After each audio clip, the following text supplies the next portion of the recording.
നമസ്കാരം പ്രിയ കർഷക സുഹൃത്തുക്കളെ. ഇന്ന് നമ്മൾ നോക്കുന്നത് സീഡിങ് ട്രേ, അതായത് വിത്ത് ട്രേ ഉണ്ടല്ലോ. നമുക്ക് സാധാരണ നമ്മൾ വളങ്ങൾ ചെടികളൊക്കെ മേടിക്കുന്ന കടകളിൽ, നഴ്സറികളിലൊക്കെ ലഭിക്കുന്ന സീഡിങ് ട്രേയിൽ എങ്ങനെയാണ് നമുക്ക് വിത്ത് മുളപ്പിച്ചെടുക്കാം നല്ല രീതിയിൽ എന്നുള്ളതാണ്. പ്രത്യേകിച്ച് വളരെ ബുദ്ധിമുട്ടിയിട്ടാണ് നമ്മൾ വെണ്ടയ്ക്ക വിത്ത് മുളച്ചു വരുന്നതിന് കുറച്ച് പാടാണ്. അപ്പോൾ അതിനെ പറ്റിയിട്ടാണ് നമ്മൾ സംസാരിക്കുന്നത്. നമുക്ക് ഇതിന് വേണ്ട സാധനങ്ങൾ എന്തൊക്കെയാണെന്ന് നമുക്ക് നോക്കാം. എന്നിട്ട് അവിടെ എടുത്തിരിക്കുന്നത് കോക്കോപിറ്റ്, ചകിരി കമ്പോസ്റ്റ്. സാധാരണ ചകിരിച്ചോറല്ല, ഞാൻ എല്ലാ വീഡിയോയിലും പറയുന്നതാണ്. സാധാരണ ചകിരിച്ചോറ് നമുക്ക് വിത്ത് നല്ല മറ്റ് ചെടികൾ ഒന്നിനും നമുക്കത് ഉപയോഗിക്കാൻ പറ്റില്ല. പിന്നെ വേണ്ടത് വെർമി കമ്പോസ്റ്റാണ്.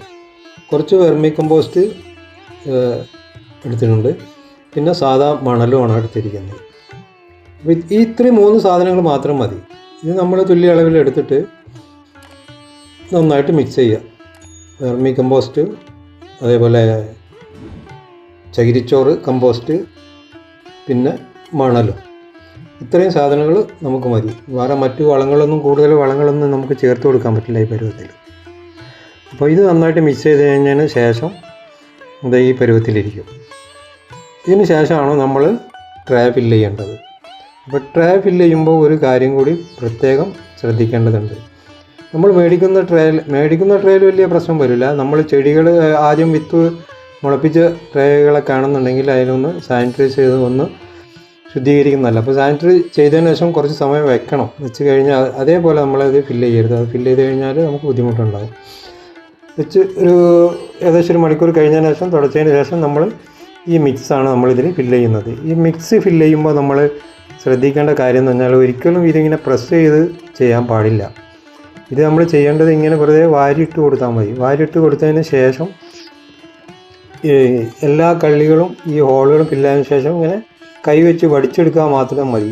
ഒരിക്കലും ഇത് അമർത്തി പ്രസ് ചെയ്ത് നിർത്തരുത്. ഇതേപോലെ വടിച്ച് ക്ലിയറാക്കി വയ്ക്കുക. അതിനുശേഷം നമ്മൾ ഇതിൻ്റെ സൈഡിൽ അല്ലെങ്കിൽ ഒക്കെയുള്ള മണൽ നമ്മളൊന്ന് വൃത്തിയാക്കി എടുക്കണം. അപ്പം വിരൽ വെച്ചിട്ട് നമുക്ക് മാറ്റിയെടുക്കാം. അല്ലാന്നുണ്ടെങ്കിൽ വേര് വരുമ്പോൾ അത് മുട്ടിപ്പോവും. ഇതേപോലെ ഒന്ന് ക്ലിയറാക്കി വയ്ക്കുക. ഒരു ചെറിയ രീതിയിലൊന്ന് സ്പ്രേ ചെയ്ത് കൊടുക്കുക. വെള്ളം കൂടുതൽ ഒരിക്കലും നമ്മൾ ഒഴിച്ചു കൊടുക്കാൻ പാടില്ല. വെറുതെ ജസ്റ്റ് ഒന്ന് നനവായി മാത്രം നിന്നാൽ മതി. അതിന് ശേഷമാണ് നമ്മൾ വിത്ത് പാവേണ്ടത്. അപ്പം ഇതേപോലെ ട്രേ നല്ല ക്ലിയർ ആയതിനു ശേഷം നമുക്ക് വിത്ത് പാവി തുടങ്ങാം. അതിന് നമ്മൾ വിത്ത് പാവുമ്പോൾ വളരെ ശ്രദ്ധിച്ചത്, നമ്മൾ നേരത്തെ വിത്ത് സ്യൂഡോമോണസിലിട്ട് വെച്ച വിത്താണ്. കുറച്ച് നേരം ഇട്ട് വെച്ചാൽ മതി. ഒരു 2-3 മണിക്കൂർ ഇട്ട് വെച്ചിട്ടുള്ളൂ. ഈ വിത്താണ്. ഇതിന് ഈ വെണ്ടയ്ക്ക വിത്തിന് ഒരു വെളുത്ത ഭാഗം ഉണ്ടാകും. അത് താഴെ വരുന്ന രീതിയിൽ ഒരു കണ്ണ് പോലത്തെ ഒരു ഭാഗം ഉണ്ടാകും. അവിടെ നിന്നാണ് നമ്മൾ ഇതിൻ്റെ വേരായിട്ട് വരുന്നത്. ആ ഭാഗം നമ്മൾ താഴ്ത്തിയിട്ട് താഴെ വെച്ചിട്ട് ജസ്റ്റ് ഒന്ന് പ്രസ് ചെയ്ത് കൊടുത്താൽ മാത്രം മതി. ഇതിപ്പോൾ വീഡിയോയിൽ കാണുന്ന പോലെ അതങ്ങനെ വെച്ചതിന് ശേഷം ജസ്റ്റ് ഒരു വിരലുകൊണ്ട് അങ്ങനെ പ്രസ് ചെയ്താൽ മതി. കൂടുതൽ പ്രസ് ചെയ്ത് പോകരുത്. വിത്ത് നമുക്ക് കാണുന്ന രീതിയിൽ. ഇതേപോലെ നമുക്ക് എല്ലാ ഭാഗങ്ങളിലും ഈ ട്രേ മൊത്തത്തിൽ അത്യാവശ്യം വിത്തുണ്ട്. 43 വിത്തെങ്ങാണ്ടുണ്ട് ഇതിൽ. അത്രയും വിത്തുകൾ നമുക്ക് ഇതേപോലെ തന്നെ പാകിയെടുക്കാവുന്നതാണ്. ഒരു കാര്യം ശ്രദ്ധിക്കേണ്ടത് എന്താണെന്ന് വെച്ച് കഴിഞ്ഞാൽ, ഇപ്പം നമ്മൾ വിത്ത് പാകുന്ന സമയങ്ങളൊക്കെ വെയിലുള്ള സമയത്ത് ചെയ്യാതിരിക്കണം ഏറ്റവും നല്ലത്. ഒരു വൈകുന്നേരം വെയിലൊക്കെ മാറി നല്ലൊരു കാലാവസ്ഥയിൽ ചെയ്യുന്നതാണ് ഭംഗി. അപ്പോൾ നമ്മൾ ഇതേപോലെ തന്നെ മൊത്തം ഈ ട്രേയിൽ നമ്മൾ വിത്ത് പാവി വയ്ക്കുക. അതിന് ശേഷം നമ്മൾ ഇതുകൊണ്ടില്ല ഇത്രയും താന്നിട്ട് നമുക്ക് വിത്തെല്ലാം കാണാൻ പറ്റും. ജസ്റ്റ് മേലെ തന്നെ ഒന്ന് പ്രസ് ചെയ്യുക മാത്രമേ നമ്മൾ ചെയ്തിട്ടുള്ളൂ.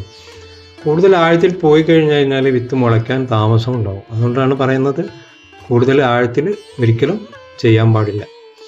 ഇതിന് ശേഷം നമ്മൾ ചെയ്യേണ്ടത്, നമ്മൾ നേരത്തെ മിക്സ് ചെയ്ത് വെച്ചതിൻ്റെ ചകിരിച്ചോറ് അതേപോലെ വെർമി കമ്പോസ്റ്റ് മണലും മിക്സ് ചെയ്ത് വെച്ച ആ മിക്സർ ചെറിയ രീതിയിൽ ഇതിൻ്റെ മേലിട്ട് കൊടുക്കുക. ഈ സംഭവം ഞാൻ ഇവിടെ സ്പൂൺ വെച്ചിട്ടാണ് ഇടുന്നത്. അപ്പോൾ ഇതേപോലെ അതിന് ജസ്റ്റ് ഇട്ട് കൊടുത്തതിന് ശേഷം അതും ഒരിക്കലും നമ്മൾ പ്രസ് ചെയ്യാൻ പാടില്ല. ഇതേപോലെ നേരത്തെ ചെയ്ത പോലെ തന്നെ കൈകൊണ്ട് വടിച്ച് ഇതേപോലെ ഇങ്ങനെ ക്ലിയറാക്കി വെച്ച് കൊടുത്താൽ മതി. ഇത്രയും ഭാഗങ്ങളിലാണ് നമ്മൾ വിത്ത് പാകിയ വാവണ കാണുന്നത്. കുറച്ച് 2 ലൈന് അതിൽ വിത്ത് ബാക്കിയൊന്നുണ്ട്. അതിന് ശേഷം നമ്മളിത് വടിച്ച് ക്ലിയറാക്കി കഴിഞ്ഞതിന് ശേഷം ഒന്ന് കൂടെ വെള്ളം ഒന്ന് സ്പ്രേ ചെയ്തിട്ട് നമുക്ക് ഇതിനെ തണലത്തേക്ക് മാറ്റി വെക്കാവുന്നതാണ്. അപ്പം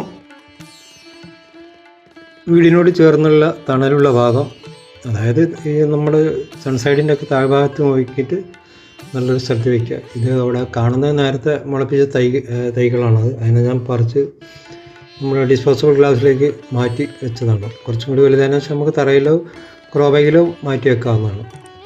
വെച്ചതിന് ശേഷം നമ്മൾ വെള്ളം ഒന്ന് സ്പ്രേ ചെയ്ത് കൊടുക്കുന്നുണ്ട്. ഒരിക്കലും കൂടുതൽ വെള്ളം ചെയ്ത് കൊടുക്കാൻ പാടില്ല. നമുക്ക് മുളച്ച് വരുന്നവരെ വെള്ളത്തിന് ആവശ്യമില്ല വിത്തിന് ശരിക്ക്. കൂടി നമുക്ക് ജസ്റ്റ് ഒന്ന് ചെയ്ത് കൊടുക്കാവുന്നതാണ്. Okay, thank you for watching. ഇത്രയുള്ള വീഡിയോ അടുത്ത വീഡിയോയിൽ കാണാം. നമസ്കാരം.